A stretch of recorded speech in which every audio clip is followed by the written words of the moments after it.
you can rest your soul that you are saved. Meron po tayong, ligtas po tayo. No? Lahat tayo tumanggap na dito. Number 2, yun po yung sanctification. Ang sanctification ay ito. Itong pamumuhay natin, meron tayong kaligtasan ngayon. Sanctification is the process of our life being sanctified, no? Inaayos, binabago.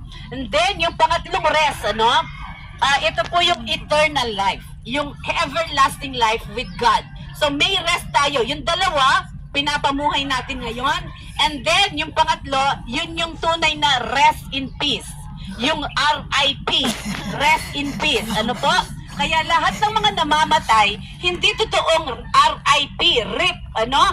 Lahat po ng tumanggap sa ating Panginoong Yesus bilang Diyos at tagapagligtas, yun lamang ang may RIP. Yun lamang ang deserve na magkaroon dun sa kanyang puntod na RIP. Kasi yung mga hindi tumanggap sa kanya, definitely, they are in agony. Amen?